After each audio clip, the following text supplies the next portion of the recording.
Okay, the railings are on both these pieces now. And I was noticing when I was looking down inside here, looking down at the deck, like we're going to have to be mounting, excuse me, one of these little guns on each one of these. But before we do that, I think that I should try and get rid of what I'm seeing. I can see the CA glue sort of glinting through. I'll stick the macro lens back on, we'll move in, I'll show you what I've got planned here for this. Now you can see here where I've, scratched a lot of the paint off of the railing. The railing has to be repainted. The railing was all number 66. Now if I try to paint this bottom rail, the one that's glued onto the deck, the one where you can actually see where there is, CA glue has flowed onto the deck there. Well, if I try to paint that, I'm going to be getting 66 all over the 77, which is the deck. So my thinking is, why not just paint the bottom rail all the way along the number 677, and that way it will cover up this CA glue, and the bottom rail will sort of blend in with the deck. Now, as I keep saying, and that's probably everybody's sick of hearing me say it, nobody's probably going to see it anyway, because once the gun is, mounted on here, people are going to be looking at the gun. They're not going to see past it that we've got a mess going on right here. But just for the fun of it, I just want to see if this is going to work. And I also want to use my turntable here. The idea is I want to be able to take my little brush here, put it up against the rail, and as I turn it, it might paint. Rather than trying to move the brush like this, I don't know, it's just a thought. It's probably not going to work. The important thing is that I don't get the 77 up the rail. But even if I did, I'm going to be painting this upper part of the rail anyway with the 66. And of course, needless to say, when I'm painting the rail with the 66, I don't want to be getting it down onto the deck. Okay, and what are we going to do about these boxes now? Are we going to do those in black, or... You know what? Being is that, according to Stefan's drawing, none of the boxes tops were black. Maybe as long as I'm painting with the 77 here, maybe I'll just do the tops in 77. Right now, they are the 22.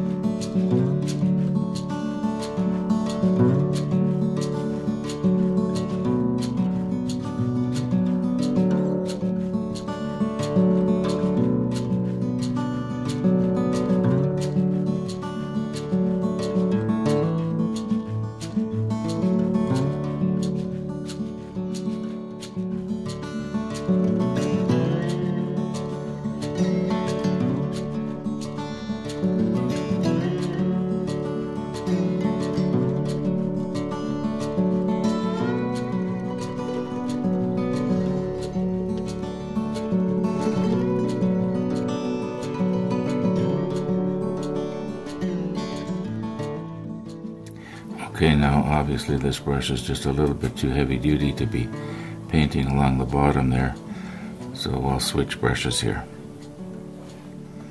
Okay, I just have to turn this a little bit so it's a little bit easier for me. Now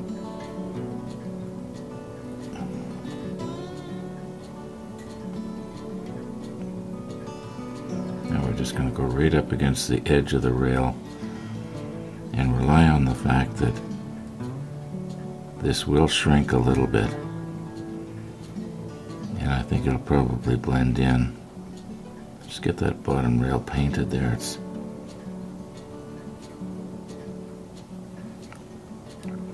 Now I don't want to go through onto the other side, because the other side is the 22.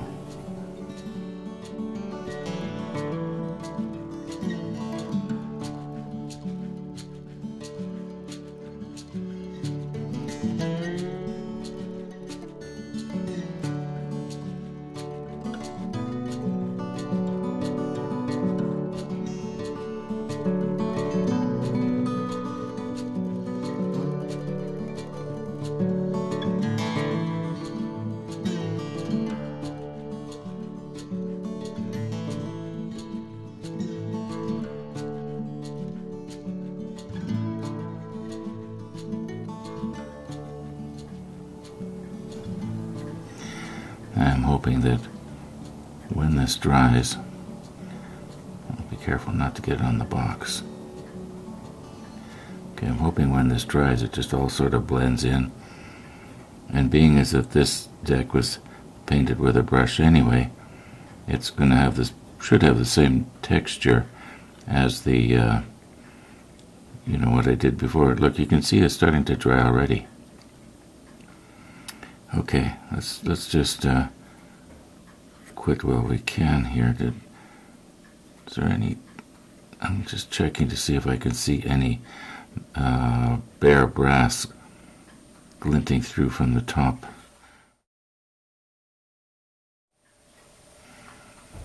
Maybe right there.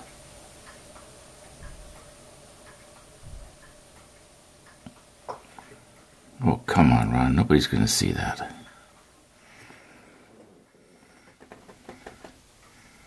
No, I'm really relying on the fact that this is going to shrink. You know, I have better luck with the wide brush on stuff like this.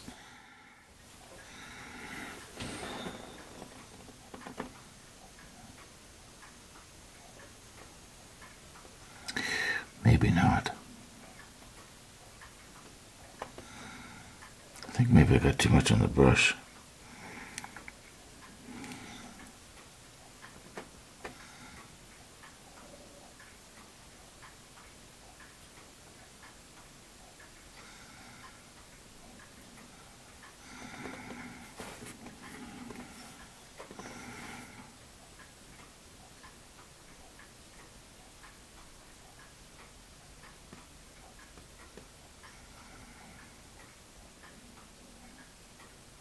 Probably going to take 2 coats.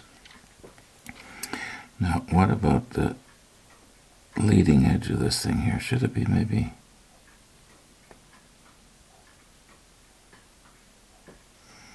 That improved it somewhat.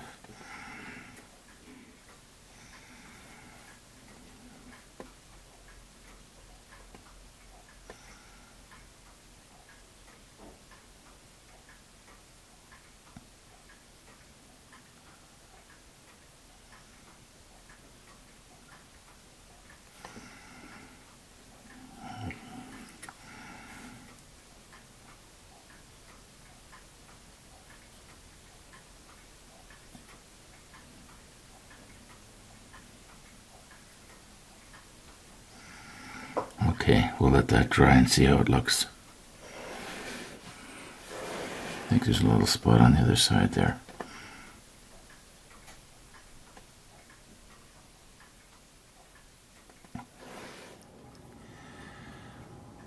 Over an hour has passed here now, and these are pretty much dry. And I'm thinking that as long as I'm going to be getting the 66 on my brush here to paint the railing, I may as well see if I can't sort of repair these oopsies on the back of the boxes. Now, a couple of episodes ago I was saying how Windex will, you know, dissolve this XF paint if you forget to clean out your brush. Well, it's not real hard, but it's, well, as you can see, I forgot to clean it out.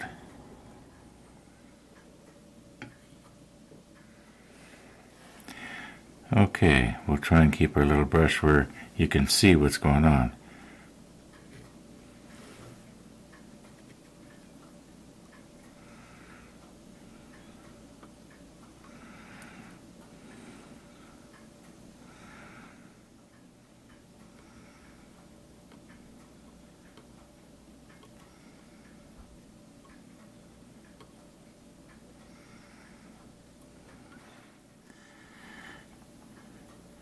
Now, normally what I would have done with something like that is I would have tried to have removed as much of it as I could in a paper towel first.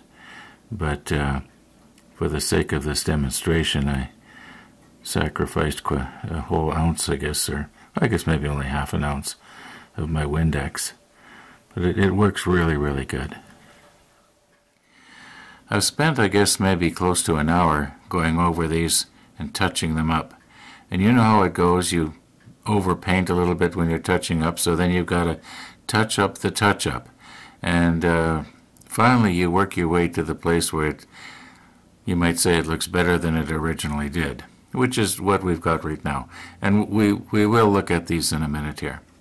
However, while I was taking the lids on and off and on and off, I thought of something, and I don't know why it is. I never thought of it before, and I don't recall hearing anybody talk about it either, because if they did, I would have remembered it. However, you take the lid off, and you lay it down. And when you lay it down, it's kind of handy to be able to, to dip in on the cap. But at the same time as you've got your cap laying there like that, the paint that is around the edge is running down into the edge, like down where the threads are. So then, when you go to put your cap back on, you've got all this paint where you don't want it, and it makes a mess all around the rim here. That wasn't smart. And so here's the thing. What if when you take the cap off, instead of laying it like that, you lay it this way? Well, maybe not on your green cloth, because it might possibly drip. So you lay it somewhere where it won't drip. And then when you go to put it back on, don't turn it right side up. Hold it like this, because the paint is going to be sort of hanging down from the inside of the rim, not the outside of the rim, if you know what I'm talking about. Then put your lid back on. Yeah, I'm going to try and force myself to do that from now on. It's going to be a bit of a learning curve, because for years I've laid the cap face up. Anyway, what do you think? Think it's a good idea? And if somebody had said that, like, let's say maybe it's a kind of tip that Nigel would give, but I've never heard Nigel give that tip. Now, if he hasn't given this tip, he's probably going to do it now. Anyway, okay, like I say, they're better than they were. I don't think that the paint is completely dry in some places, and it might have a tendency to look a little bit more blotchy than it is. Like on the back of the boxes there, it's kind of dark where I did the repair, but like I say, a lot better than it was. Okay, let's look at the pedestals here. Now somebody is probably thinking to themselves, Ron, this is 2 days in a row now you've mentioned somebody else's channel. Well, yeah, here's what happens. I press record on the camera. My brain slips from neutral into drive. I don't have my hands on the steering wheel, but my tongue starts flapping. And, yeah, what you hear is what I'm thinking about. Now, mind you, when I was talking about this paint cap, I did sort of plan that. But, I'm sort of almost ad-libbing here. Yeah, what you hear is what you get, I guess. I'm not seeing any photo etch glinting through anymore.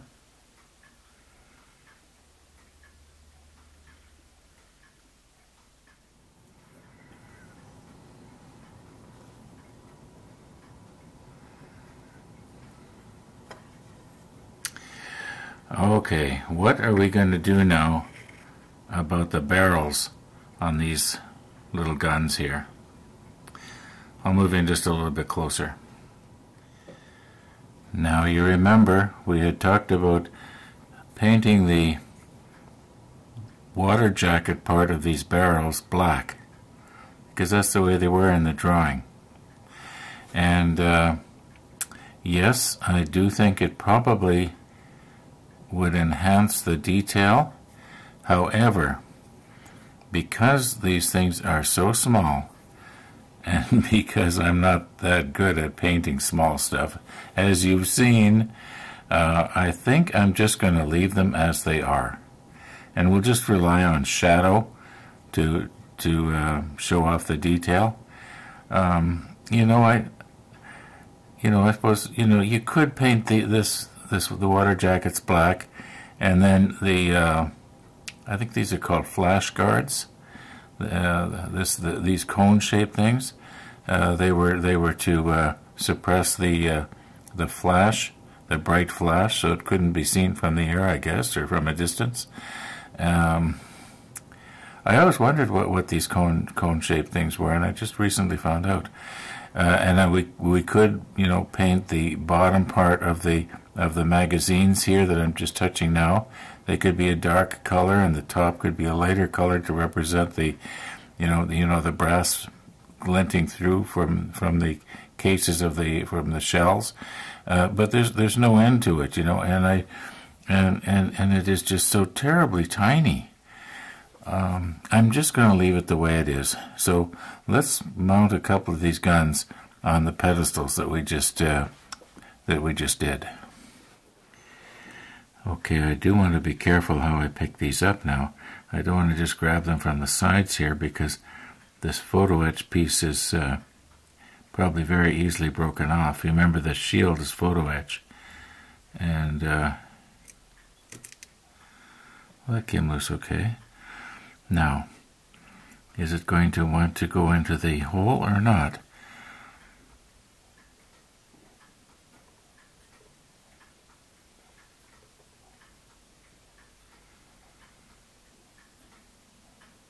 Yeah, I think it will. And once we get a little bit of extra thin on that peg, it'll fit really easy. I think I'm going to take a look at the plan here, the manual, and see which way is this supposed to be facing. I would imagine it would probably be facing the other way out, because the boxes for the shells, at least I'm assuming that's what these boxes are, would be loaded obviously from the back, not from the front. So yeah, that was simple, wasn't it? Okay, something like that. Yeah, I'm going to check the manual anyway. Okay, so according to the manual, it's sort of this way, and the other one would be facing out the other way. So that's the way we'll do it.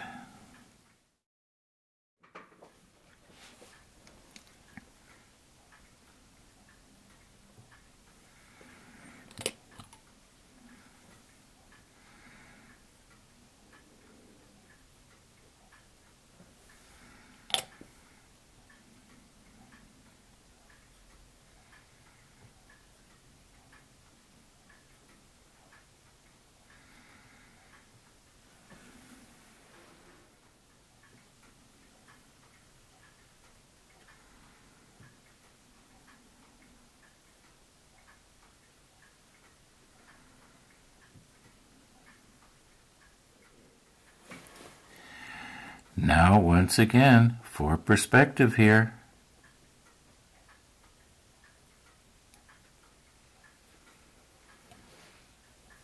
Now the other one is supposed to face the other way.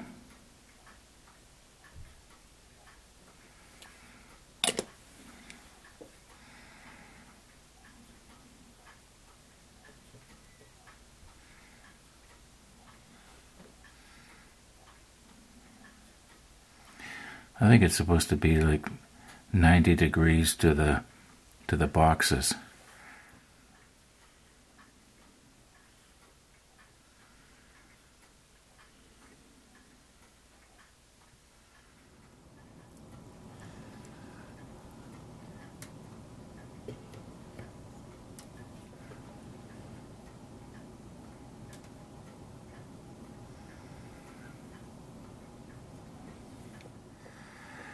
Now, it seems to me that we had concluded that when we did the other one that was like this, only shorter, we had concluded that it was easiest to sort of hold it on its side and let the photo etch piece sort of hang down and then bend it up later. Gonna have to get the fluffies off of that. I don't know if you can see that, but there's a little fluffy on the thing.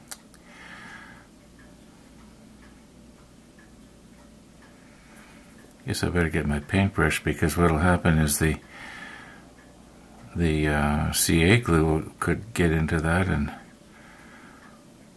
Okay, starting to ramble here, aren't I? Okay, I stuck it back in the mount there. I didn't do a very good job of getting rid of the flashing there, did I? Now, yeah, there's a little fluffy in there. Okay, I got it. You know what? I think that's got something to do with from when I painted it.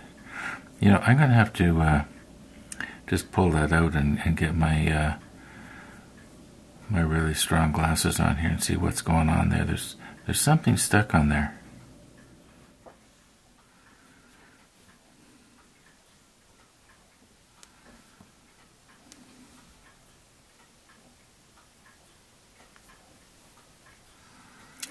Okay, I'm going to try and have this so it's sort of horizontal.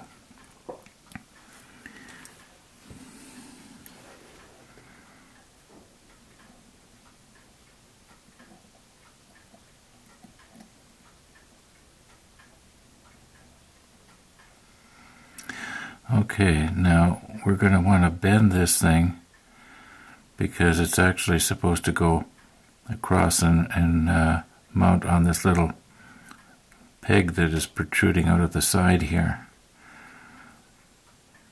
So I'm going to have to twist this now 90 degrees up.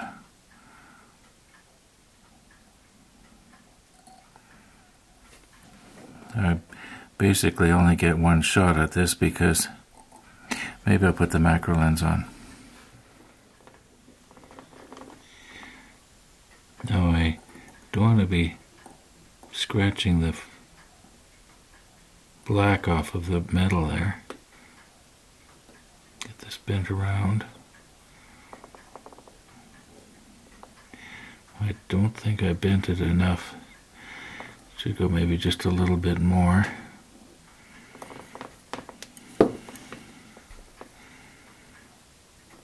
I'm looking straight down now at it. Okay, it should be about it now. If I can maybe just turn it up like this.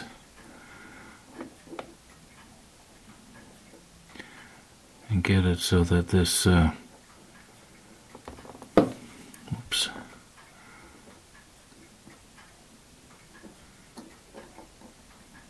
You want that on top of that little bump. There, it's almost there.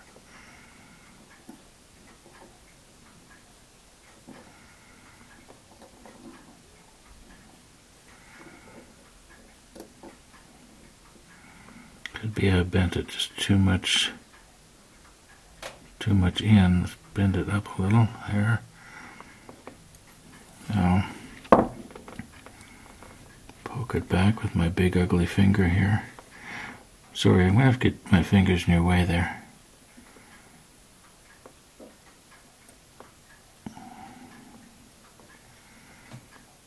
Alright, that is approximately it.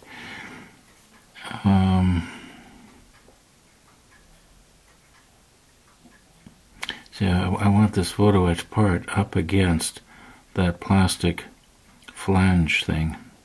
Now mind you, we are looking at it extremely close. If it isn't exactly right, nobody's going to know. Now, just trying to do a dry run here. I've got Mr. T's poking device, and I'm thinking that if I could hold it with the poking device so that when I touch it with the applicator, it doesn't come back. Maybe this isn't going to work out. I think I'm going to have to maybe bend this down just a little. Okay, I'll hold it tight with the poking device and then I'll just sort of tap that down just a little. I think I scratched it. Okay, no. Yeah, I think that's actually a better fit. Well, let's just see what happens here. Do I have any? Doesn't want to stay on the end of the applicator. Okay, just a little bit here. Where should I put it first? Maybe it'd be best if I just came down from the top.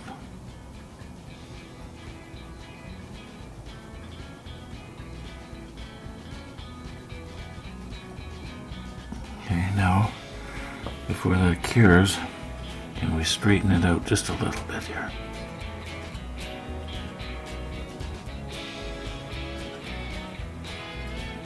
It's actually starting to cure. Okay, I think that's pretty good. I don't think it's going to go anywhere now.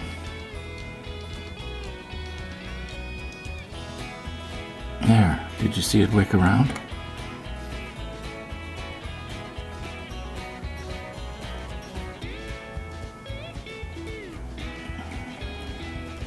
Okay, let's just leave that. I think that'll be strong enough. Now, once again, folks, for perspective here.